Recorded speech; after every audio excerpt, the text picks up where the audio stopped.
decodificar, compreender, interpretar, reter e aplicar. Aqui, bem-vindo ao canal Mental Impulse. Para apoiar o canal, não esqueça de inscrever-se, curtir, comentar e compartilhar. Demonstre sua gratidão às pessoas que colaboram para seu desenvolvimento. Aviso: este vídeo contém ativadores sonoros e visuais que auxiliam a compreensão, foco e mentalização das informações. Lei 24. Represente o cortesão perfeito. Julgamento. O cortesão perfeito prospera num mundo onde tudo gira em torno do poder e da habilidade política. Ele domina a arte da dissimulação, ele adula, cede aos superiores, e assegura o seu poder sobre os outros da forma mais gentil e dissimulada. Aprenda e aplique as leis da corte e não haverá limites para sua escalada na corte. A corte.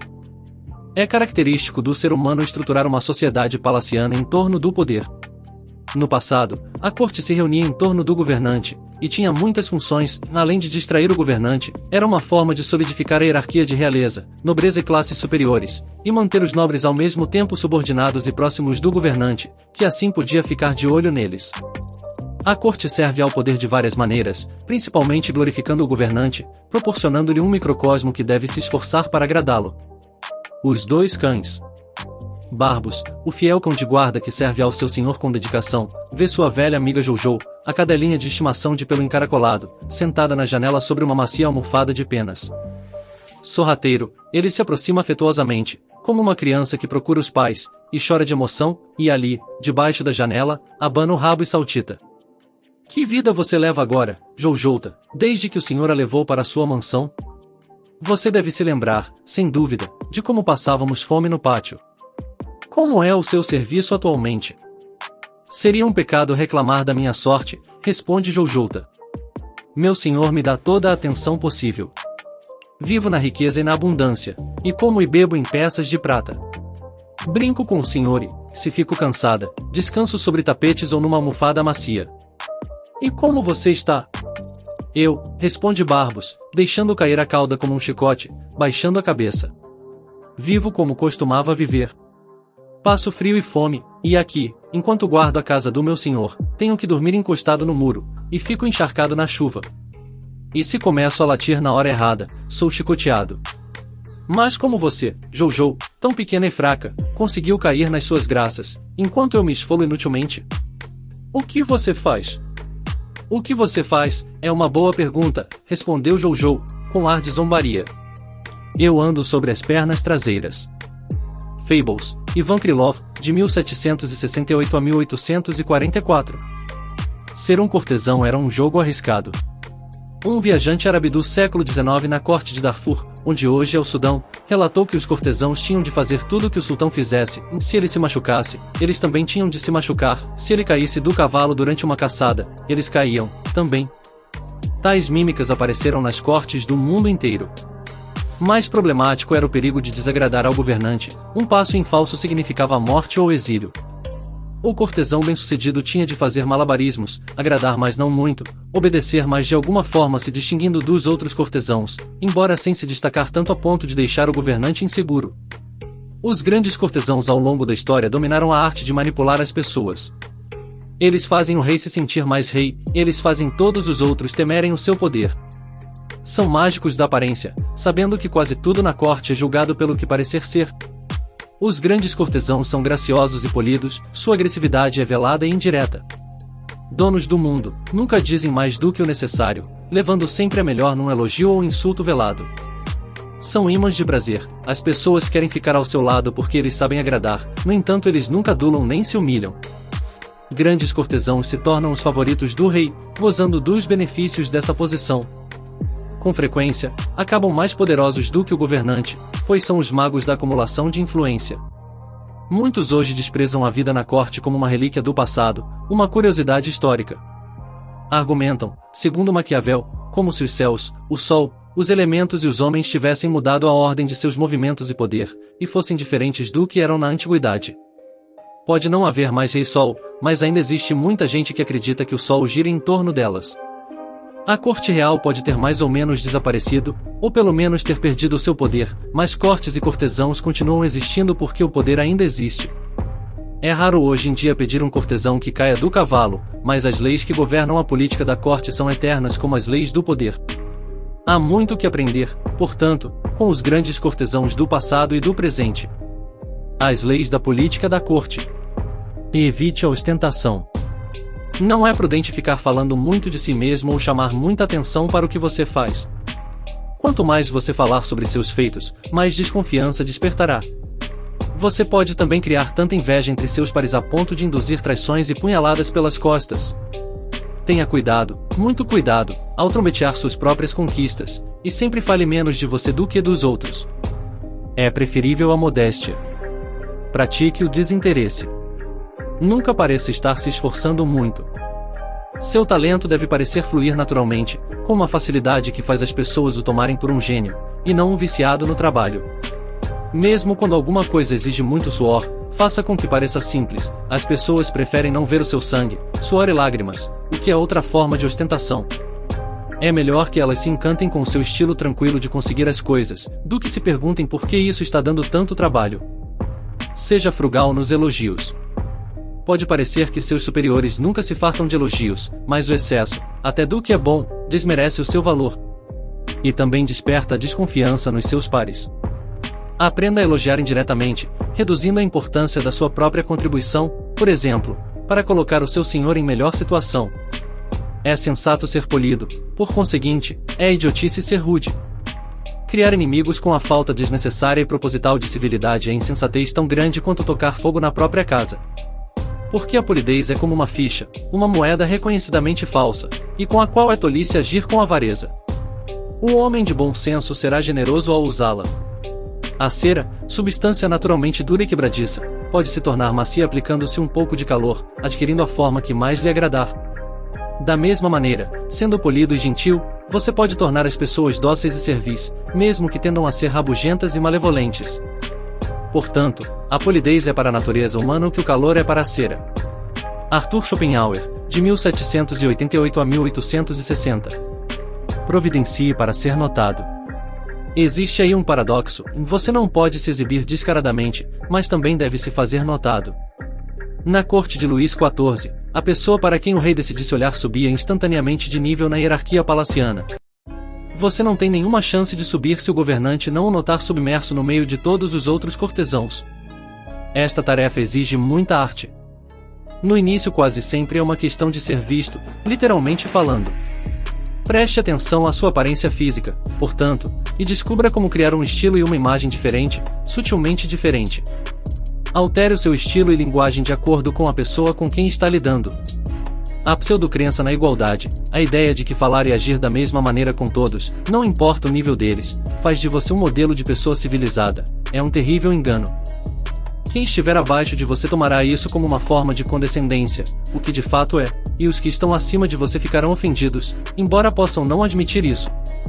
Você deve mudar o seu estilo e a sua maneira de falar de acordo com cada pessoa. Isto não é mentir, é interpretar, e interpretar é uma arte, não um dom divino. Aprenda essa arte. Isto vale também para a grande variedade de culturas encontradas na corte moderna. Jamais suponha que os seus critérios de comportamento e julgamento são universais. Não só é o auge do barbarismo não conseguir se adaptar a outra cultura, como coloca você em desvantagem. Não seja o portador de mais notícias. O rei mata o mensageiro que lhe traz mais notícias. É clichê, mas é verdade. Você deve se esforçar e, se necessário, mentir e enganar, para garantir que a sina do portador das más notícias caia sobre um colega, jamais sobre você. Leve apenas boas notícias e a sua abordagem alegrará o senhor. Não finja amizade ou intimidade com o seu senhor. Ele não quer um amigo como subordinado, ele quer um subordinado. Jamais se aproxime dele com um ar à vontade e cordial, ou haja como se fossem muito amigos, essa prerrogativa é dele. Se ele escolher lidar com você neste nível, adote um ar circunspecto de intimidade. Ou então, peque pelo excesso e deixe clara a distância entre vocês dois. Não critique diretamente quem está acima de você. Pode parecer óbvio, mas há ocasiões em que uma certa crítica é necessária. Ficar calado, ou não dar nenhum conselho, vai deixá-lo exposto a outros tipos de risco. Você deve aprender, entretanto, a dar o seu conselho ou fazer a sua crítica da forma mais indireta e polida possível. Pense 2 vezes, ou 3, para ter certeza de ter sido suficientemente indireto. Peque pela sutileza e gentileza. Seja frugal ao pedir um favor a quem está em posição superior a você. Nada irrita mais um senhor duque ter de negar um pedido. Isto desperta o seu sentimento de culpa e ressentimento. Peça favores o mais raramente possível, e saiba quando parar. Melhor do que se fazer de suplicante é merecer os seus favores, de forma que o governante os conceda de boa vontade. Mais importante, não peça favores em nome de outra pessoa, muito menos de um amigo. Não brinque com o gosto nem com a aparência. O bom humor e a espirituosidade são qualidades essenciais para um bom cortesão, e há momentos em que a vulgaridade é apropriada e interessante. Mas evite qualquer tipo de piada sobre gosto ou aparência, duas áreas altamente sensíveis, especialmente quando se trata de pessoas acima de você. Nem mesmo tente, se não estiverem por perto. Vai cavar a sua própria sepultura. Não seja sarcástico. Expresse admiração pelo bom trabalho dos outros. Se você constantemente criticar seus iguais ou subordinados, parte dessa crítica vai sobrar para você, acompanhando-o como uma nuvem negra onde quer que você vá. As pessoas vão resmungar a cada novo comentário cético, e você as irritará. Ao expressar uma modesta admiração pelas conquistas dos outros, você paradoxalmente chama atenção para as suas. A capacidade de se surpreender, e parecer sincero, é um talento raro e em extinção, mas ainda muito valorizado. Tenha autocrítica. O espelho é uma invenção milagrosa, sem ele você cometeria grandes pecados contra a beleza e o decoro. Você também precisa de um espelho para suas ações. Ele pode às vezes vir na forma de outras pessoas que lhe dizem o que estão vendo em você, mas esse não é o método mais confiável. O espelho tem de ser você, treinando a sua mente para se ver como os outros o veem. Suas atitudes estão muito obsequiosas? Está se esforçando muito para agradar? Parece desesperado por atenção, dando a impressão de estar em declínio? Tem autocrítica e evitará uma montanha de disparates. Controle suas emoções. Como um ator numa grande peça, você deve aprender a chorar e a rir por encomenda e na hora certa. Deve ser capaz tanto de disfarçar sua raiva e frustração quanto de fingir que está satisfeito e de acordo. Você deve saber controlar a expressão do seu próprio rosto. Pode chamar de mentira, se quiser, mas, se preferir não fazer esse jogo e ser sempre honesto e direto, não se queixe quando os outros o chamarem de antipático e arrogante. Entre no espírito da época. Uma leve afetação de uma era passada pode ser um charme, desde que já se tenham passado no mínimo 20 anos. Usar a moda de 10 anos atrás é ridículo, a não ser que você goste do papel de bobo da corte. Seu espírito e maneira de pensar devem estar atualizados, mesmo que a moda agrida a sua sensibilidade. Pense muito à frente do seu tempo, entretanto, e ninguém o compreenderá. Não é uma boa ideia ficar muito em evidência nesta área, no mínimo, é mais vantajoso ser capaz de imitar o espírito da época. Seja uma fonte de prazer. E isto é importante. Uma lei óbvia da natureza humana nos faz fugir do que é desagradável e repugnante, enquanto o charme e a promessa de prazer nos atraem como mariposas para a chama da vela. Seja a chama e você subirá ao topo. Como a vida é tão cheia de coisas desagradáveis e o prazer é tão raro, você se torna tão indispensável quanto comer e beber. Pode parecer óbvio, mas o óbvio às vezes é ignorado ou desvalorizado. Há graduações nisso, e nem todos podem representar o papel do favorito, pois nem todos foram abençoados com charme e inteligência. Mas todos nós podemos controlar nossas qualidades desagradáveis e obscurecê-las quando necessário. O homem que conhece a corte é senhor dos seus gestos, dos seus olhos e do seu rosto. Ele é profundo, impenetrável, ele dissimula maus ofícios, sorri para os inimigos, controla sua irritação, disfarça suas paixões, desmente o seu coração, fala e age de modo diferente do que está sentindo. Jean de La Bruyère, de 1645 a 1696. Cenas da vida na corte, atos exemplares e erros fatais. Cena I. Alexandre, o Grande, conquistador da bacia do Mediterrâneo e do Oriente Médio através da Índia, teve o grande Aristóteles como tutor e mentor, e ao longo de toda a sua breve vida permaneceu fiel à filosofia e aos ensinamentos do seu mestre. Certa vez ele se queixou com Aristóteles de, nas suas longas campanhas, não ter com quem discutir assuntos filosóficos. Aristóteles respondeu sugerindo que levasse Calístenes, um ex-aluno seu e filósofo promissor, junto com ele na próxima campanha. Aristóteles tinha instruído Calístenes nas artes do bom cortesão, mas o jovem secretamente as achava ridículas. Ele acreditava na filosofia pura, nas palavras sem adornos, em dizer a verdade nua e crua. Se Alexandre gostava tanto de aprender, pensou Calístenes, não se incomodaria se alguém lhe dissesse o que pensava. Durante uma das principais campanhas de Alexandre, Calístenes disse demais o que pensava, e Alexandre mandou matá-lo. Interpretação. Na corte, honestidade é bobagem. Não seja tão autocentrado a ponto de acreditar que o senhor está interessado nas suas críticas, mesmo que elas tenham fundamento. Cena segunda. Começando pela dinastia Han, 2000 anos atrás, os eruditos chineses compilaram uma série de textos chamados 21 Histórias, que são a biografia oficial de cada dinastia, incluindo histórias, estatísticas, números de censos e crônicas de guerra. Cada história possui também um capítulo chamado Ocorrências Inusitadas, e aqui, entre as relações de terremotos e enchentes, às vezes aparecem descrições de manifestações bizarras como ovelhas de duas cabeças, gansos que voam para trás, estrelas surgindo de repente em diferentes partes do céu, e por aí vai. Os terremotos puderam ser historicamente conferidos, mas os monstros e estranhos fenômenos naturais foram nitidamente inseridos de propósito, e ocorriam sempre aglomerados. O que isso queria dizer? O imperador chinês era considerado mais do que um homem, ele era uma força da natureza. Seu reino era o centro do universo, e tudo girava ao seu redor. Ele personificava a perfeição do mundo. Criticá-lo ou alguns de seus atos, era o mesmo que criticar a ordem divina. Nenhum ministro ou cortesão ousava abordar o imperador com a mais leve palavra de advertência. Mas imperadores falham e o reino sofria muito com seus erros. Inserir visões de fenômenos estranhos nas crônicas da corte era a única forma de avisá-los. O imperador lera que os gansos estavam voando de trás para frente e que a lua tinha saído de órbita, e perceberia que estava sendo advertido. Seus atos estavam desequilibrando o universo e precisavam mudar. Interpretação. Para os cortesãos chineses, era muito importante saber como aconselhar o imperador. Ao longo dos anos, milhares deles tinham morrido tentando alertar ou aconselhar o seu senhor. Para serem seguras, suas críticas tinham de ser indiretas, mas se fossem indiretas demais não seriam ouvidas. As crônicas foram a solução, sem identificar ninguém como a origem da crítica, tornando o conselho o mais impessoal possível, mas informando o imperador sobre a gravidade da situação. O seu senhor não é mais o centro do universo, mas continua achando que tudo gira em torno dele. Quando você o critica, ele vê a pessoa que faz a crítica, e não a crítica em si. Como os cortesãos chineses, você deve encontrar um jeito de sumir por trás do alerta. Use símbolos e outros métodos indiretos para pintar um quadro dos problemas futuros, sem colocar em risco o seu pescoço. Cena terceira. No início da sua carreira, o arquiteto francês Jules Mansart foi chamado para projetar pequenos acréscimos ao Palácio de Versalhes para o rei Luís XIV. Para cada projeto ele desejava as plantas, certificando-se de estarem de acordo com as instruções de Luís. Depois ele as apresentava à sua majestade.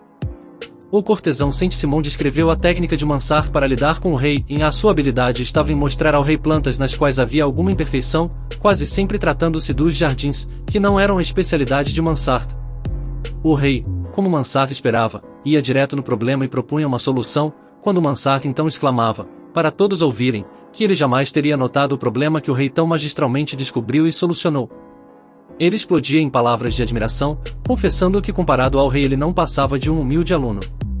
Aos 30 anos de idade, tendo usado esses métodos repetidas vezes, Mansart recebeu uma encomenda real de grande prestígio, e embora menos talentoso e experiente do que vários outros desenhistas franceses, ele foi encarregado de ampliar Versalhes. A partir de então, foi o arquiteto do rei. Interpretação.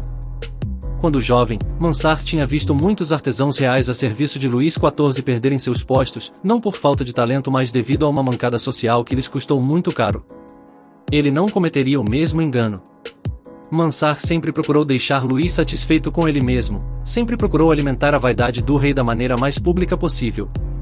Não imagine que basta ter habilidade e talento. Na corte, a arte do cortesão é mais importante do que o seu talento. Não gaste tanto tempo estudando a ponto de negligenciar o traquejo social.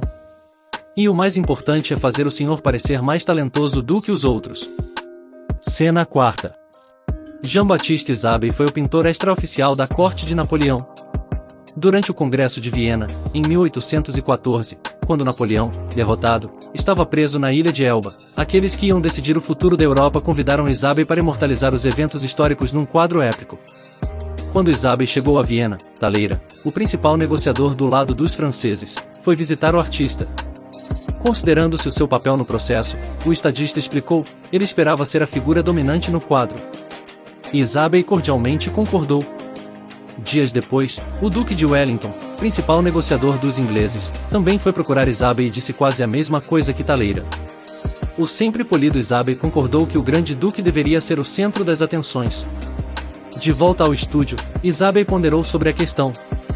Se desse projeção a um dos dois homens, causaria uma ruptura nas relações diplomáticas, criando ressentimentos numa época em que a paz e a concórdia eram fundamentais.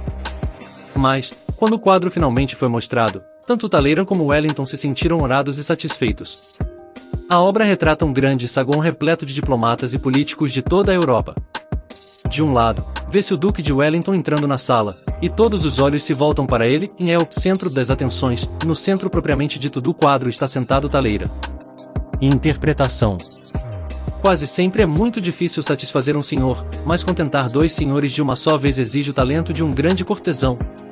Esses apuros são comuns na vida de um cortesão, em atendendo um, ele desagrada a outro. Você deve encontrar um meio de navegar entre Scylla e Caríbdes com segurança. Os senhores devem receber o que lhes é devido, jamais, inadvertidamente, desperte o ressentimento de um ao agradar a outro. Cena V. George Brummel, também conhecido como Beal Brummel ou Belo Brummel, ficou famoso no final do século XVIII por sua extrema elegância, pela popularização das fivelas nos sapatos, logo imitadas por todos os dandies, e por sua habilidade com as palavras. Sua casa em Londres era o lugar elegante da cidade, e Brummel era a autoridade máxima quando se tratava de moda. Se ele não gostasse dos seus sapatos, você imediatamente se livrava deles e ia comprar logo seja lá o que fosse que ele estivesse usando. Foi ele quem aperfeiçoou a arte do nó da gravata, e dizem que Lord Byron passava noites na frente do espelho tentando descobrir o segredo da perfeição dos nós de Brummel. Um dos maiores admiradores de Brummel era o príncipe de Gales, que se julgava um jovem elegante. Ligando-se à corte do príncipe, e com uma pensão real, Brummel em breve estava tão certo da sua própria autoridade ali que começou a fazer piadas sobre os quilos a mais do príncipe, referindo ao seu anfitrião como Big Ben. Visto que a esbeltez era uma qualidade importante para um dandy, esta era uma crítica mortal. À mesa do jantar, certa vez, quando o serviço estava demorando, Brummel disse para o príncipe: "Toque o sino, Big Ben." O príncipe tocou, mas quando o valete chegou ele o mandou mostrar a porta da rua a Brummel e nunca mais admiti-lo ali dentro. Apesar de cair em desgraça com o príncipe, Brummel continuou tratando todos à sua volta com arrogância. Sem o patrocínio do príncipe de Gales para sustentá-lo, ele se atolou em dívidas enormes, mas continuou insolente e logo ninguém mais queria saber dele. Morreu na mais triste pobreza, sozinho e mentalmente perturbado. Interpretação. A soberba espirituosidade de Beal Brummel foi uma das qualidades que o fizeram estimado pelo príncipe de Gales. Mas nem mesmo ele, o árbitro do bom gosto e da moda, conseguiu escapar impunemente a uma brincadeira com a aparência do príncipe, ainda mais por ter sido na sua frente. Não brinque com a gordura de ninguém, mesmo de forma indireta, e particularmente se for o seu senhor. Os asilos para indigentes estão repletos de pessoas que brincaram assim às custas dos seus senhores. Cena sexta. O Papa Urbano VIII queria ser lembrado por sua habilidade como poeta, que infelizmente, na melhor das hipóteses, era medíocre. Em 1629, o Duque Francesco d'Este, conhecendo as pretensões literárias do Papa, enviou o poeta Fulvio Testi como seu embaixador ao Vaticano. Uma das cartas de Testi ao Duque revela por que foi escolhido. Quando acabamos a nossa discussão, eu me ajoelhei para partir, mas Sua Santidade fez um sinal e se encaminhou para o outro quarto onde dorme. Depois de procurar numa mesinha, pegou um maço de papéis e então, virando-se para mim com um sorriso, disse: "Queremos que Vossa Senhoria ouça algumas das nossas composições." E, de fato, ele leu para mim 2 longos poemas pindáricos, um louvando a Virgem Santíssima e o outro falando da Condessa Matilde. Não sabemos exatamente o que Testi achou destes poemas tão longos, visto que seria perigoso para ele emitir abertamente a sua opinião, mesmo numa carta. Mas ele continuou escrevendo. Eu, no mesmo estado de espírito, comentei cada um dos versos tecendo os devidos elogios, e tendo beijado o pé de Sua Santidade em agradecimento por um sinal tão inusitado de benevolência, a leitura dos poemas, saí. Semanas depois, quando o próprio Duque foi visitar o Papa, ele deu um jeito de recitar versos inteiros de seu poema elogiando-o bastante para deixar o Papa tão jubiloso que pareceu perder a cabeça. Interpretação. Em questões de gosto você nunca será obsequioso demais com seu senhor. O gosto é uma das partes mais melindrosas do ego, jamais impugne ou questione o gosto do senhor, sua poesia é sublime, sua roupa impecável e seus modos um modelo para todos. Cena sétima. Uma tarde, na antiga China, Shao, que governou de 358 a 333 a.C., bebeu demais e pegou no sono nos jardins do palácio. O guardador da coroa, cuja única tarefa era cuidar do adorno de cabeça do governante, passou pelo jardim e viu que seu senhor dormia sem casaco. Como estava começando a esfriar, o guardador da coroa colocou o seu próprio casaco sobre o governante e foi embora. Quando Shao acordou e viu o casaco em cima dele, perguntou aos seus assessores: "Quem colocou mais roupa sobre meu corpo?" "O guardador da coroa", responderam. O governante imediatamente mandou chamar o seu guardador de casacos oficial e o puniu por ter negligenciado seus deveres. Mandou chamar também o guardador da coroa, a quem mandou decapitar. Interpretação: não passe dos seus limites. Faça o que lhe mandaram fazer, o melhor possível, e nada mais do que isso. A ideia de que fazendo mais você estará fazendo melhor é uma asneira muito comum. Não é bom parecer que está se esforçando demais, é como se você estivesse encobrindo alguma deficiência. Cumprir uma tarefa que não lhe foi solicitada só faz as pessoas desconfiarem. Se você é guardador de coroas, cuide da coroa. Economize o seu excesso de energia para quando não estiver na corte. Cena 8ª. Certo dia, para se distrair, o pintor italiano renascentista França Filippo Lippi, de 1406 a 1469, e alguns amigos foram velejar num barquinho em Ancona. Foram capturados por 2 galés mouras, que os carregaram acorrentados para a Barbária, onde foram vendidos como escravos. Durante 18 longos meses, Filippo labutou sem esperanças de voltar para a Itália. Filippo viu o homem que o comprará passar por ele várias vezes, e um dia resolveu fazer um esboço para um retrato dele, usando um pedaço de carvão da fogueira. Ainda acorrentado, ele encontrou uma parede branca onde desenhou um retrato em tamanho natural do seu dono em roupas mouras. O dono logo soube disso, pois ninguém por ali jamais vira tal habilidade para o desenho. Parecia um milagre, um dom divino. O desenho agradou tanto ao dono que ele, na mesma hora, libertou Filippo e lhe deu emprego na sua corte. Todos os grandes homens da costa da Barbária iam ver os magníficos retratos coloridos que França Filippo começou a fazer, e, finalmente, em gratidão pela fama que isso lhe trouxe, o dono de Filippo devolveu o artista são e salvo para a Itália. Interpretação: nós, que trabalhamos para os outros, de certa forma fomos capturados por piratas e vendidos como escravos. Mas, como França Filippo, embora num grau menor, a maioria de nós possui algum dom, algum talento, uma habilidade para fazer alguma coisa melhor do que as outras pessoas. Dê de presente o seu talento para o seu senhor e você se elevará acima dos outros cortesãos. Deixe que ele fique com crédito, se necessário, será por pouco tempo e use-o como degrau, como uma forma de exibir o seu talento e acabar comprando a sua liberdade. Cena 9ª. Um criado de Alfonso I de Aragão certa vez lhe contou que tinha tido um sonho na noite anterior e Alfonso o presenteava com armas, cavalos e roupas. Alfonso, homem generoso e nobre, achou que seria divertido realizar este sonho, e prontamente deu ao criado aqueles presentes. Pouco depois, o mesmo criado anunciou a Alfonso que tinha tido mais um sonho, e que neste Alfonso lhe deram uma pilha considerável de florins de ouro. O rei sorriu e disse: "Não acredite mais em sonhos, eles mentem." Interpretação: ao lidar com o primeiro sonho do criado, Alfonso permaneceu no controle. Ao realizar um sonho, ele reivindicou para si um poder divino, ainda que de uma maneira suave e espirituosa. No segundo sonho, entretanto, a aparência de magia se foi, tudo não passou de uma feia tentativa de fraude.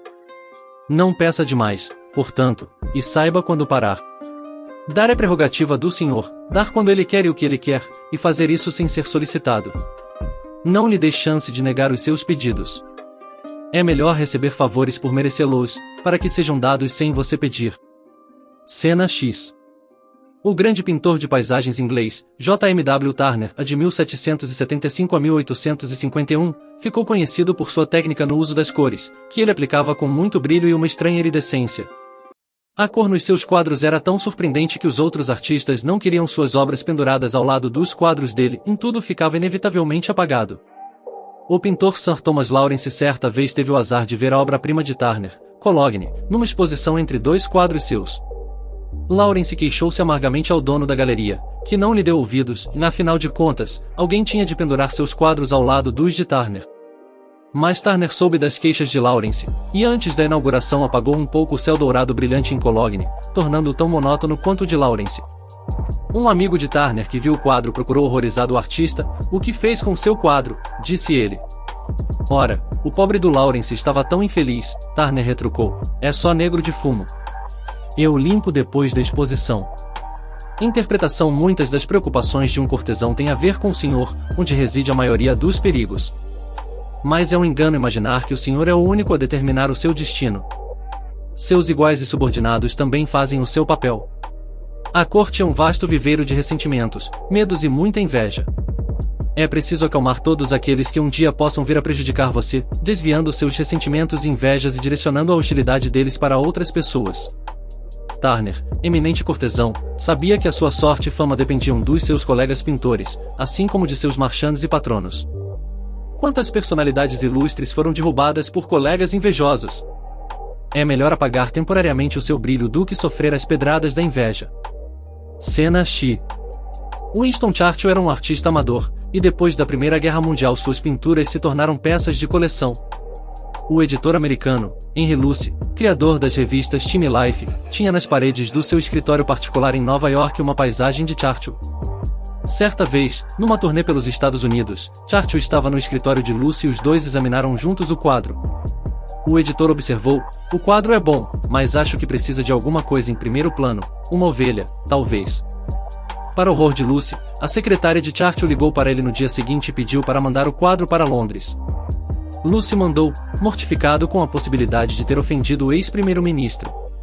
Dias depois, entretanto, o quadro estava de volta, mas com uma ligeira alteração: uma única ovelha pastava pacificamente em primeiro plano. Interpretação: em estatura e fama, Churchill estava acima de Luce. Mas Luce sem dúvida era um homem de poder, portanto vamos imaginar uma leve igualdade entre os dois. Mesmo assim, o que Churchill tinha a temer de um editor americano?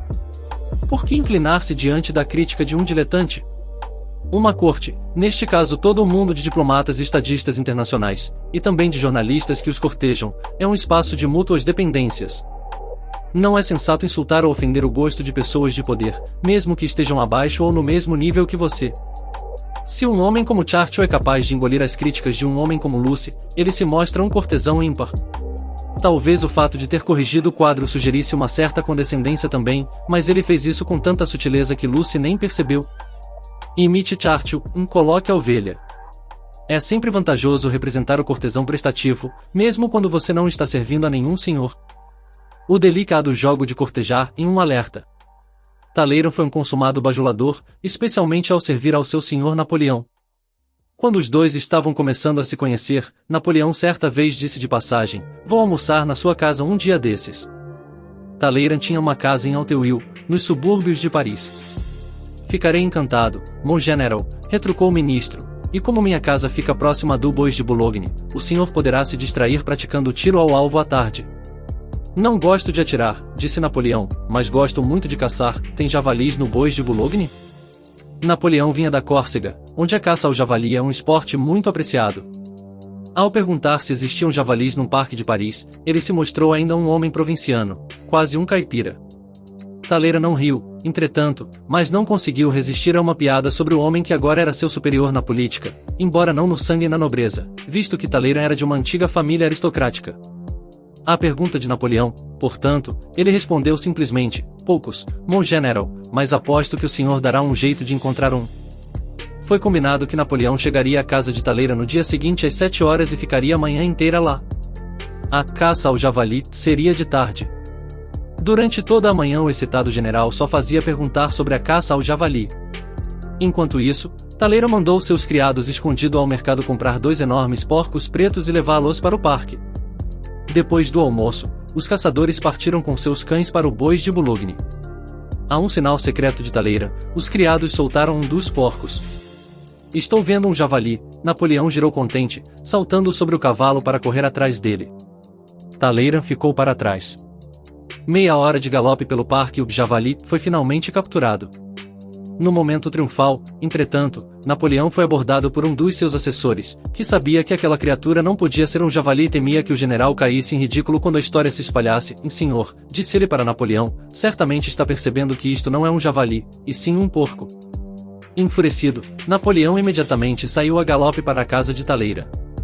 No caminho, ele percebeu que agora ia ser motivo de muitas piadas e que explodir com Talleyrand só o tornaria ainda mais ridículo. Era melhor demonstrar bom humor. Ainda assim, não escondeu o seu desagrado também. Talleyrand achou melhor tentar apaziguar o ego ofendido do general. disse para Napoleão não voltar logo para Paris, ele deveria ir caçar novamente no parque. Lá havia muitos coelhos, e caçá-los tinha sido um dos passatempos preferidos de Luís XVI. Talleyrand até sugeriu que Napoleão usasse um conjunto de pistolas que tinham pertencido a Luís. Com muito elogio e bajulação, ele conseguiu mais uma vez que Napoleão concordasse em caçar. O grupo saiu para o parque no final da tarde. No caminho, Napoleão disse a Talleyrand, não sou Luís XVI, e certamente não vou matar nenhum coelho. Mas naquela tarde, por estranho que pareça, o parque estava cheio de coelhos. Napoleão matou uns 50, e seu humor passou da raiva para a satisfação. Mas, no final dessa matança toda, o mesmo assessor se aproximou dele e sussurrou no seu ouvido, para falar a verdade, senhor, estou começando a acreditar que estes não sejam coelhos selvagens. Desconfio que esse tratante Talleyrand nos pregou outra peça. O assessor estava certo, Talleyrand tinha mesmo mandado seus criados novamente ao mercado, onde compraram dezenas de coelhos que depois soltaram no Bois de Boulogne. Napoleão montou imediatamente no seu cavalo e saiu galopando, desta vez direto para Paris. Mais tarde ele ameaçou Talleyrand, alertando-o para não contar a ninguém o que tinha acontecido, se ele se tornasse alvo de piadas em Paris, ia ser um inferno. Levou meses para Napoleão recuperar a confiança em Talleyrand, e nunca o perdoou totalmente por essa humilhação. Interpretação. Cortesãos são como mágicos. Brincam com as aparências, deixando que as pessoas ao seu redor vejam apenas aquilo que ele quer. Com tanta trapaça e manipulação em jogo, é essencial impedir que as pessoas vejam seus truques e percebam o que você faz com as mãos. Talleyrand era normalmente o grande mago da corte, não fosse o assessor de Napoleão, ele teria se saído muito bem na sua tentativa de agradar ao seu senhor e, ao mesmo tempo, divertir-se às suas custas. Mas a arte de cortejar tem suas sutilezas, e descuidar das armadilhas e possíveis erros pode arruinar os seus melhores truques. Não se arrisque a ser apanhado nas suas manobras, não deixe que as pessoas vejam seus artifícios. Se isso acontecer, elas passam a vê-lo não mais como um cortesão muito bem educado, mas como um tratante execrável. É um jogo muito delicado, tenha o máximo cuidado para não deixar pistas, e não deixe que o seu senhor o desmascare. Essa é apenas uma lei, das 48 leis do poder. Para ver as outras 47, acesse nossa playlist, As 48 Leis do Poder, Robert Greene, para sua evolução mental. Para apoiar o canal não esqueça de inscrever-se, curtir, comentar e compartilhar. Demonstre sua gratidão às pessoas que colaboram para seu desenvolvimento.